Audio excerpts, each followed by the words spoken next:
Assalamualaikum warahmatullahi wabarakatuh. Alhamdulillahi rabbil ardi wa rabbis sama. Khalaqa Adam wa 'allamahul asma.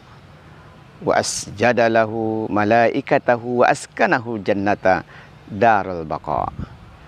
Nahmaduhu tabaraka wa ta'ala 'alan ni'ma'i was sarra wa nasta'inu 'alal ba'sa'i wad dharra. Asyhadu an la ilaha illallah wahdah la syarika lah, laisa lahu andadan wala syuraka. Wa asyhadu anna Muhammadan abduhu wa rasuluh, khatimur rusul wal anbiya. Amma ba'du. Faqala Allah ta'ala fil Qur'anil Karim, a'udzu billahi minasy syaithanir rajim. Bismillahirrahmanirrahim. Wa ma asabakum min musibatin fima kasabat aidikum. Sadaqallahul azim. Para pemirsa YouTube Kemenak Pesisir Selatan yang berbahagia, pertama kita mengucapkan puji dan syukur kehadirat Allah Subhanahu wa Ta'ala yang memberikan kenikmatan, yang memberikan seluruh fasilitas yang kita butuhkan dalam kehidupan kita. Mudah-mudahan kita menjadi abdan syakuro, menjadi hamba-hamba yang pandai berterima kasih. Selanjutnya, salawat dan salam kita kirimkan kepada junjungan alam Nabi kita Muhammad sallallahu alaihi wasallam. Allahumma salli ala Muhammad wa ala ali Muhammad.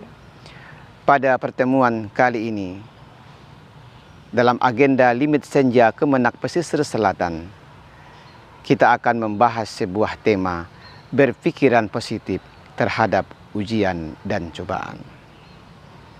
Jamaah yang berbahagia, berbicara masalah ujian dan cobaan, berbicara masalah musibah, Allah Subhanahu wa Ta'ala menjelaskan dalam ayat Al-Quran dan mencantumkan kata-kata musibah itu sebanyak 77 kali.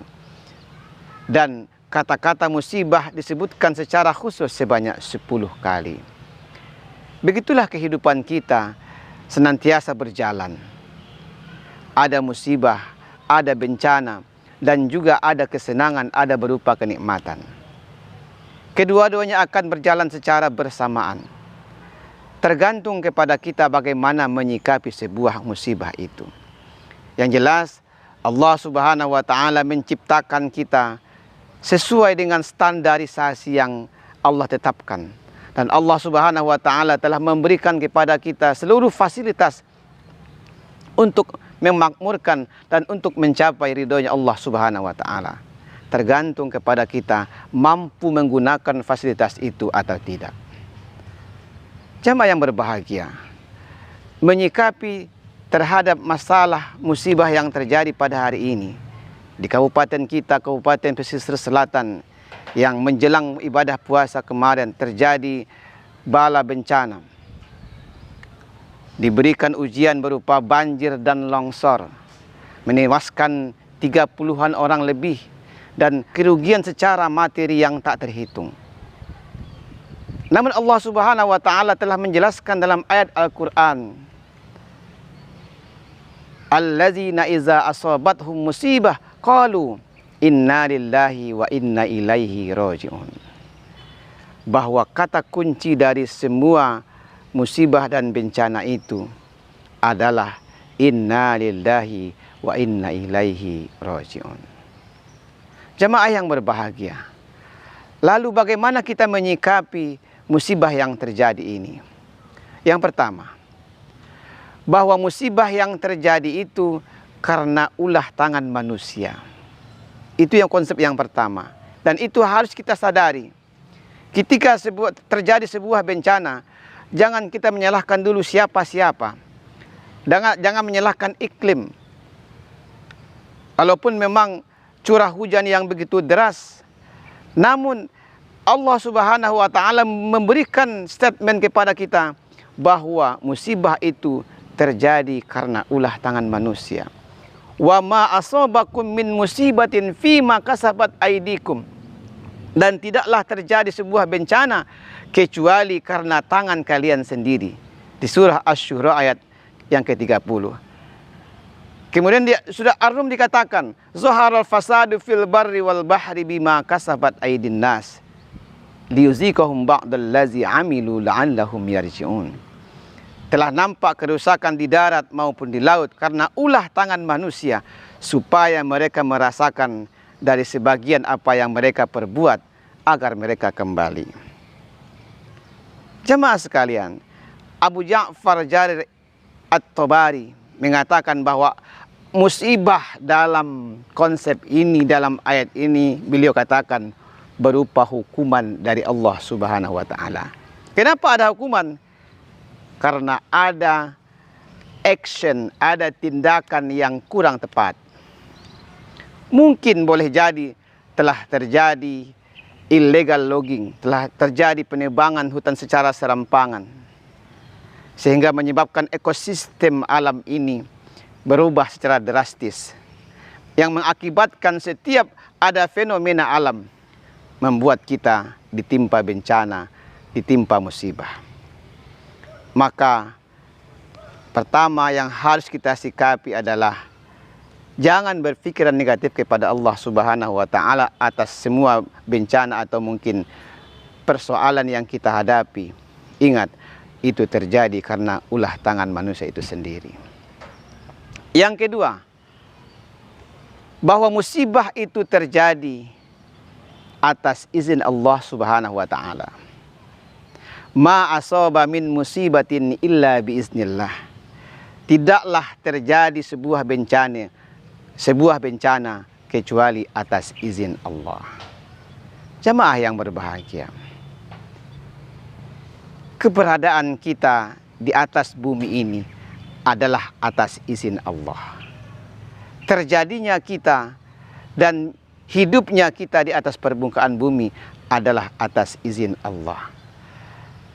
Allah Subhanahu wa taala telah menjadikan kita, telah menciptakan kita, telah mengindahkan kita sesuai dengan kebutuhan kita masing-masing. Di saat kita akan ditiupkan roh oleh Allah Subhanahu wa taala, telah ditentukan jodoh, maut, rezeki, dan seluruh perangkat-perangkat dan fasilitas yang akan kita dapatkan. Termasuk dengan bencana, termasuk dengan peristiwa-peristiwa yang akan terjadi kepada kita. Semuanya telah tertulis dan semua itu telah ada dalam catatan Allah Subhanahu wa taala. Tergantung kepada kita. Apabila ada sebuah bencana, bagaimana kita mampu untuk memitigasi bencana sehingga kerugian tidak akan begitu besar yang ada pada kita. Kemudian yang ketiga adalah hakikat ujian dan cobaan itu adalah untuk menguji keimanan kita. Liyabluwakum ayyukum ahsanu amala. Untuk menguji kalian, siapakah di antara kamu yang lebih baik amalnya. Untuk menguji emas atau loyang, maka yang digunakan adalah api. Emas itu dibentuk menjadi perhiasan karena dia dibentuk dengan api. Sementara loyang ketika kena api dia akan menjadi hitam. Musibah dan bencana, ujian dan cobaan yang diberikan kepada kita, fungsinya adalah untuk menaikkan kelas kita. Ketika anak SMA, ketika anak madrasah aliyah misalnya, dia mau naik tingkat dari kelas 2 ke kelas 3, dari kelas 3 menuju perguruan tinggi, ada ujian-ujian yang harus ia lewati sehingga dia bisa mencapai status yang lebih tinggi. Begitulah Allah Subhanahu wa taala menginginkan kita diberikan ujian dan cobaan. Apakah kita mampu untuk melewati ujian itu? Ujian itu pasti akan ada. Ujian itu sudah ada ketentuannya. Mampu tidak kita untuk mengantisipasinya atau untuk berdamai, untuk menerima dengan penuh kerelaan atas ujian yang diberikan kepada kita? Pemirsa yang berbahagia, sama halnya ketika sebuah batu misalnya kita jatuhkan dalam air yang penuh di atas tempayan atau di atas baskom, jatuhkan batu kecil ke sana, maka dia akan bergelombang. Namun ketika saudara menjatuhkan batu itu ke sebuah telaga, telaga itu tak goyang sedikit pun, tidak ada ombak yang bergolak. Kenapa demikian? Dada yang lapang membuat dia tidak terpengaruh atas ujian dan cobaan yang diberikan oleh Allah Subhanahu wa taala. Sabar atau tidak sabar kita, yang ujian itu tetap akan kita hadapi. Pemirsa Limit Senja Kemenak Pesisir Selatan yang saya muliakan, kesimpulannya adalah bahwa semua ujian dan cobaan itu akan kita hadapi. Entah sekarang atau entah masa yang akan datang, dia akan tetap bersama kita.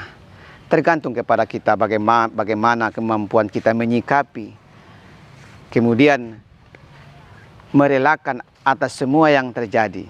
Ingat bahwa di sebuah tanjakan yang begitu tinggi, di sebalik tanjakan itu akan ada turunan yang enak dan menyenangkan. Bahwa kita semua telah merelakan raditu billahi robba. Kita semua Allah Subhanahu wa taala ridho dengan semua pemberiannya.